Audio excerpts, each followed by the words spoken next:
नमस्कार साथियों, मेरे चैनल में आप सबों का स्वागत है। दोस्तों, हम लोगों ने पिछले वीडियो में देखा था गांधी इरविन समझौता एवं गोलमेज सम्मेलन। साथ ही हम लोगों ने देखा था सांप्रदायिक पंचाट और पूना समझौता को। आज के वीडियो के इस भाग में हम लोग देखेंगे प्रांतीय चुनाव और मंत्रिमंडल का गठन, कांग्रेस समाजवादी पार्टी एवं त्रिपुरी अधिवेशन।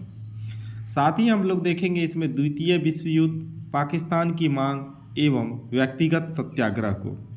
तो चलिए हम लोग बिना देर किए शुरू करते हैं। इसमें पहला प्रश्न है कि किस अधिनियम के द्वारा भारत में प्रांतीय चुनाव कराने का प्रावधान किया गया था।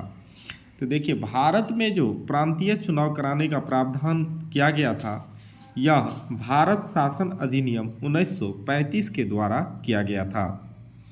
अगला प्रश्न है कि भारत शासन अधिनियम 1935 के अंतर्गत भारत में प्रांतीय चुनाव किस वर्ष संपन्न किया गया था। तो भारत में प्रांतीय चुनाव जो हुआ था, ये भारत शासन अधिनियम 1935 के आधार पर हुआ था और यह चुनाव वर्ष 1937 में संपन्न हुआ था। अगला प्रश्न है कि वर्ष 1937 के चुनावों में कांग्रेस द्वारा बहुमत प्राप्त प्रांतों की संख्या कितनी थी, अर्थात कितने प्रांतों में कांग्रेस ने बहुमत प्राप्त की थी। तो कांग्रेस ने कुल मिला के 5 प्रांतों में बहुमत प्राप्त की थी। आगे नोट है, हम लोग उसको देखते हैं। कांग्रेस के 11 प्रांतों में से 8 प्रांतों में सरकार बनाई। कांग्रेस जो है टोटल 11 प्रांत में से 8 प्रांतों में सरकार बनाई। पंजाब में मुस्लिम लीग तथा यूनियनिस्ट पार्टी ने तथा बंगाल में कृषक प्रजा पार्टी तथा मुस्लिम लीग मिलकर के संयुक्त सरकार का गठन किया। तो देखिए, कांग्रेस जो है 11 में से 8 प्रांतों में सरकार बनाई थी। पंजाब में जो है मुस्लिम लीग और यूनियनिस्ट पार्टी जो था, वो दोनों मिलकर के सरकार बनाई। बंगाल में कृषक प्रजा पार्टी तथा मुस्लिम लीग मिलकर संयुक्त सरकार का गठन किया था। अगला प्रश्न है कि 1937 में हुए प्रांतीय चुनाव के बाद कांग्रेस ने कुल कितने समय तक शासन किया था। तो 1937 ईस्वी में जो प्रांतीय चुनाव हुआ था, उसके आधार पर कांग्रेस ने 28 माह तक शासन किया था। अगला प्रश्न है कि वर्ष 1938 में भारतीय राष्ट्रीय कांग्रेस के हरिपुरा गुजरात अधिवेशन की अध्यक्षता किसने की थी। तो देखिए, हरिपुरा गुजरात अधिवेशन की अध्यक्षता जो है सुभाष चंद्र बोस ने किया था। अगला प्रश्न है कि भारतीय राष्ट्रीय कांग्रेस के किस अधिवेशन में कांग्रेस अध्यक्ष के चुनाव में सुभाष चंद्र बोस ने पटाभी सितार मैया को पराजित किया था। तो पटाभी सितार मैया को पराजित किया था सुभाष चंद्र बोस ने त्रिपुरी अधिवेशन 1939 में। अगला प्रश्न है कि सुभाष चंद्र बोस के त्यागपत्र के पश्चात भारतीय राष्ट्रीय कांग्रेस का अध्यक्ष कौन बना। जब सुभाष चंद्र बोस ने त्रिपुरी अधिवेशन में अपना त्यागपत्र दे दिया था, तब उसके बाद राष्ट्रीय कांग्रेस का अध्यक्ष डॉक्टर राजेंद्र प्रसाद बने थे। अगला प्रश्न है कि कांग्रेस छोड़ने के पश्चात सुभाष चंद्र बोस ने वर्ष 1939 में किस दल की स्थापना की थी। तो कांग्रेस छोड़ने के बाद सुभाष चंद्र बोस ने 1939 ईस्वी में फॉरवर्ड ब्लॉक की स्थापना की थी। आगे नोट है कि लॉर्ड लिनिथगो ने द्वितीय विश्व युद्ध में कांग्रेस का सहयोग प्राप्त करने के लिए उनके समक्ष एक प्रस्ताव रखा, जिसे अगस्त प्रस्ताव कहा जाता है। यह 8 अगस्त 1940 को लाया गया था। तो देखिए, लॉर्ड लिनिथगो जो था, वो द्वितीय विश्व युद्ध में कांग्रेस से मदद चाहता था, तो उनके समक्ष एक प्रस्ताव रखा था। यह प्रस्ताव 8 अगस्त 1940 ईस्वी को रखा गया था, जिसे अगस्त प्रस्ताव के नाम से जाना जाता है। तो अगस्त प्रस्ताव किसने लाया? लॉर्ड लिनिथगो ने। आगे हम लोग देखेंगे क्रांतिकारी समाजवादी पार्टी, जिसे आरएसपी कहते हैं। तो क्रांतिकारी समाजवादी पार्टी के संस्थापक थे योगेश चंद्र चटर्जी। तो योगेश चंद्र चटर्जी ने क्रांतिकारी समाजवादी पार्टी की स्थापना की थी। इस पार्टी की स्थापना 19 मार्च 1940 ईस्वी को बंगाल में हुई थी। इनके उद्देश्य क्या हैं, इनको देखते हैं हम लोग। उद्देश्य था कि अंग्रेजों को शक्ति द्वारा भारत से बाहर निकालकर देश में समाजवाद की स्थापना करना। इस पार्टी ने त्रिपुरी कांग्रेस अधिवेशन में सुभाष चंद्र बोस का समर्थन किया था तथा भारत छोड़ो आंदोलन का स्वागत किया था। तो चलिए आगे हम लोग देखते हैं 1937 के जो प्रांतीय चुनाव हुए थे तथा उस समय जो प्रधानमंत्री, जो भी प्रांत होते थे उसके प्रधानमंत्री चुने जाते थे, उनको देखते हैं। तो देखिए असम में जो है मोहम्मद सादुतुल्ला चुने गए थे प्रधानमंत्री, बिहार में डॉक्टर श्री कृष्ण सिंह, बंगाल में फजलुल हक और उड़ीसा में जो है BN दास चुने गए थे, जबकि उत्तर पश्चिमी प्रांत में डॉक्टर खान साहब चुने गए थे। संयुक्त प्रांत में गोविंद वल्लभ पंत चुने गए थे, मध्य प्रांत में NB खरे, जबकि बम्बई में BG खरे चुने गए थे, मद्रास में C राजगोपालाचारी चुने गए थे और सिंध में जो है अल्लाह बख्श चुने गए थे और पंजाब में सिकंदर हयात खां को चुना गया था।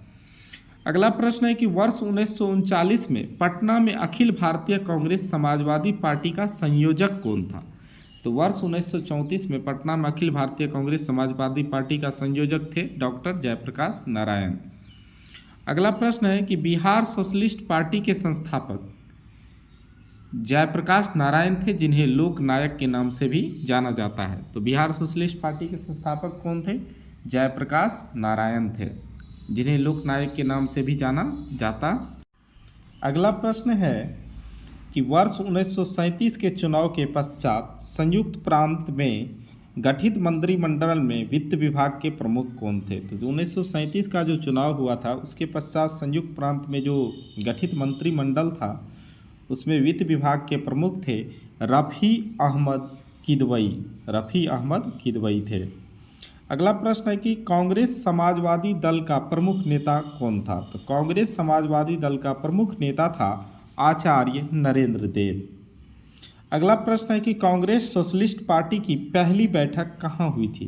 तो कांग्रेस सोशलिस्ट पार्टी की पहली बैठक पटना में हुई थी वर्ष 1934 ईस्वी में। आगे हम लोग देखेंगे फॉरवर्ड ब्लॉक को। तो हम लोग जानते हैं कि फॉरवर्ड ब्लॉक की स्थापना सुभाष चंद्र बोस ने किया था और इसकी स्थापना 3 मई 1939 मुकर उन्नाव में हुआ था। इनका उद्देश्य था कि सभी साम्राज्यवादी विरोधी शक्तियों को संगठित करना और अनिवार्य संघर्ष की पूर्ति हेतु हमेशा तत्पर रहना। इनके अन्य सदस्य थे फॉरवर्ड ब्लॉक के देवव्रत विश्वास जो महासचिव थे, विशंभर दयाल त्रिपाठी जो राष्ट्रीय महामंत्री थे तथा स्वामी सहजानंद थे। अगला प्रश्न है नोट है कि वर्ष 1937 के प्रांतीय चुनाव विधानसभाओं सहित कुल 1585 सीटों में से कांग्रेस को जो है मात्र 707 सीटें प्राप्त हुई थी। तो 1937 ईस्वी का जो प्रांतीय चुनाव था उसमें 1585 सीट में से कांग्रेस को मात्र 707 सीटें प्राप्त हुई थी। दोस्तों हमारा दूसरा टॉपिक था द्वितीय विश्व युद्ध, पाकिस्तान की मांग एवं सत्याग्रह, व्यक्तिगत सत्याग्रह। तो चलिए हम लोग शुरू करते हैं। द्वितीय विश्व युद्ध कब आरंभ हुआ था? तो देखिए द्वितीय विश्व युद्ध जो है 1 सितंबर 1939 ईस्वी को आरंभ हुआ था। अगला प्रश्न है कि द्वितीय विश्व युद्ध के प्रारंभ के समय भारत का वायसराय कौन था? तो द्वितीय विश्व युद्ध के प्रारंभ के समय भारत का वायसराय लॉर्ड लिनलिथगो था। अगला प्रश्न है कि वायसराय लॉर्ड लिनलिथगो ने द्वितीय विश्व युद्ध में भारत को जर्मनी के विरुद्ध युद्धग्रस्त राष्ट्र कब घोषित कर दिया? तो जर्मनी के विरुद्ध युद्धग्रस्त राष्ट्र घोषित किया था 17 अक्टूबर 1939 ईस्वी को। आगे नोट है कि भारतीय विधानमंडल की सहमति के बिना वायसराय द्वारा भारत को विश्व युद्ध में शामिल कर लिए जाने के कारण कांग्रेस ने सभी प्रांतीय विधानमंडलों में 28 माह के शासन के पश्चात जो है ये त्यागपत्र दे दिया था। अगला प्रश्न है कांग्रेस के विधानमंडल से इस्तीफा दिए जाने के कारण मुस्लिम लीग द्वारा मुक्ति दिवस कब मनाया गया था? मुक्ति दिवस कहें या तो धन्यवाद दिवस। तो इन्होंने 22 दिसंबर 1939 ईस्वी को मुस्लिम लीग द्वारा मुक्ति दिवस मनाया गया था। अगला प्रश्न है कि द्वितीय विश्व युद्ध के समय ब्रिटिश प्रधानमंत्री कौन थे? तो द्वितीय विश्व युद्ध के समय ब्रिटिश प्रधानमंत्री थे विंस्टन चर्चिल। अगला प्रश्न है कि द्वितीय विश्व युद्ध के समय भारतीय राष्ट्रीय कांग्रेस की रणनीति क्या थी? तो द्वितीय विश्व युद्ध के समय भारतीय राष्ट्रीय कांग्रेस की रणनीति थी कि पूर्ण स्वतंत्रता का आश्वासन मिलने पर ब्रिटेन का सहयोग करना। अगर वो पूर्ण स्वतंत्रता का आश्वासन हमें देता है तो हम उसका पूर्ण सहयोग करेंगे। अगला प्रश्न है कि वर्ष 1930 में मुस्लिम लीग के इलाहाबाद अधिवेशन में सर्वप्रथम किसके द्वारा एकल मुस्लिम राष्ट्र की मांग की गई थी? तो मोहम्मद इकबाल के द्वारा एकल मुस्लिम राष्ट्र की मांग 1930 ईस्वी में की गई थी। अगला प्रश्न है कि वर्ष 1939 में पाकिस्तान शब्द का प्रयोग सर्वप्रथम किसने के द्वारा किया गया था? तो 1933 ईस्वी में सबसे पहले पाकिस्तान शब्द का प्रयोग चौधरी रहमत अली के द्वारा किया गया था। आगे नोट है कि मार्च 1940 में मुस्लिम लीग के लाहौर अधिवेशन में अपने अध्यक्षीय भाषण के दौरान मोहम्मद अली जिन्ना द्वारा एक पृथक मुस्लिम राष्ट्र के रूप में पाकिस्तान की मांग की गई। अगला प्रश्न है कि मुस्लिम लीग के किस अधिवेशन में पाकिस्तान की मांग के प्रस्ताव को स्वीकार किया गया? तो लाहौर अधिवेशन 1940 ईस्वी के इसमें ही पाकिस्तान के मांग को स्वीकार कर लिया गया था। अगला प्रश्न है कि पाकिस्तान प्रस्ताव की रूपरेखा किसके द्वारा तैयार की गई? तो पाकिस्तान प्रस्ताव की रूपरेखा सिकंदर हयात खां के द्वारा तैयार किया गया था। अगला प्रश्न है कि मुस्लिम लीग द्वारा पाकिस्तान दिवस कब मनाया गया था? तो मुस्लिम लीग के द्वारा पाकिस्तान दिवस 23 मार्च 1943 ईस्वी को मनाया गया था। अगला प्रश्न है कि ब्रिटेन द्वारा अगस्त प्रस्ताव कब प्रस्तुत किया गया? तो अगस्त प्रस्ताव आया था 8 अगस्त 1940 ईस्वी को। इसको लाने वाले वायसराय थे लॉर्ड लिनिथगो। अगला नोट है कि कांग्रेस का सहयोग प्राप्त करने के उद्देश्य से वायसराय लिनिथगो के द्वारा 8 अगस्त 1940 को एक प्रस्ताव प्रस्तुत किया गया जिसे अगस्त प्रस्ताव के नाम से जाना जाता है। इस प्रस्ताव को कांग्रेस द्वारा क्या कर दिया गया था? अस्वीकार कर दिया गया था। अगला प्रश्न है कि व्यक्तिगत सत्याग्रह का प्रारंभ कब किया गया था? तो देखिए व्यक्तिगत सत्याग्रह का प्रारंभ जो हुआ था यह 7 अक्टूबर 1940 ईस्वी को हुआ था। अगला प्रश्न है कि व्यक्तिगत सत्याग्रह के प्रारंभ किए जाने का मूल उद्देश्य क्या था? तो व्यक्तिगत प्रस्ताव का सत्याग्रह का आरंभ करने का मूल उद्देश्य था कि अगस्त प्रस्ताव तथा भारत को द्वितीय विश्व युद्ध में शामिल किए जाने का विरोध करना। अगला प्रश्न है व्यक्तिगत सत्याग्रह आंदोलन के प्रणेता कौन थे? व्यक्तिगत सत्याग्रह आंदोलन के प्रणेता जो थे वो थे महात्मा गांधी। अगला प्रश्न है कि महात्मा गांधी द्वारा व्यक्तिगत सत्याग्रह आंदोलन के लिए प्रथम सत्याग्रही किसे चुना गया था? तो प्रथम सत्याग्रही थे विनोबा भावे को चुना गया था। महात्मा गांधी द्वारा व्यक्तिगत सत्याग्रह आंदोलन के लिए द्वितीय सत्याग्रही किसे चुना गया था? तो द्वितीय सत्याग्रही जवाहरलाल नेहरू को चुना गया था। प्रथम सत्याग्रही विनोबा भावे को चुना गया था। अगला प्रश्न है कि नेहरू एक राष्ट्रभक्त है जबकि जिन्ना जो है एक राजनीतिज्ञ है, यह कथन किसका है?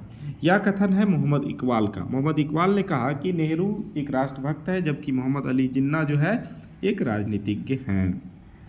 आगे हम लोग देखेंगे महत्वपूर्ण घटनाक्रम एवं उससे संबंधित गवर्नर जनरल को।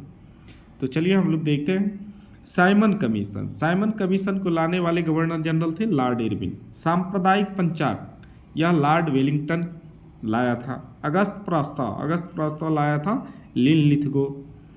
क्रिप्स मिशन को भी लाया था लिनलिथगो ने। उसके बाद है वेवेल योजना आया था लॉर्ड वेवेल के समय। कैबिनेट मिशन योजना ये भी आया था लॉर्ड वेवेल के समय। माउंटबेटन योजना जो है लॉर्ड माउंटबेटन के समय आया था। और बाल्कन प्लान भी आया था लॉर्ड माउंटबेटन के समय ही। आगे नोट है कि सर्वोदय शब्द का प्रयोग सबसे पहले महात्मा गांधी के द्वारा किया गया था तथा सर्वोदय समाज की स्थापना विनोबा भावे द्वारा किया गया था। तो यहाँ दो बात है कि सर्वोदय शब्द का सबसे पहले प्रयोग महात्मा गांधी ने किया था जबकि सर्वोदय समाज की स्थापना सबसे पहले विनोबा भावे के द्वारा की गई थी। धन्यवाद दोस्तों। वीडियो अच्छी लगी तो वीडियो को लाइक करें, शेयर करें और अगर हमारे चैनल पर नए हैं तो चैनल को सब्सक्राइब करें। धन्यवाद।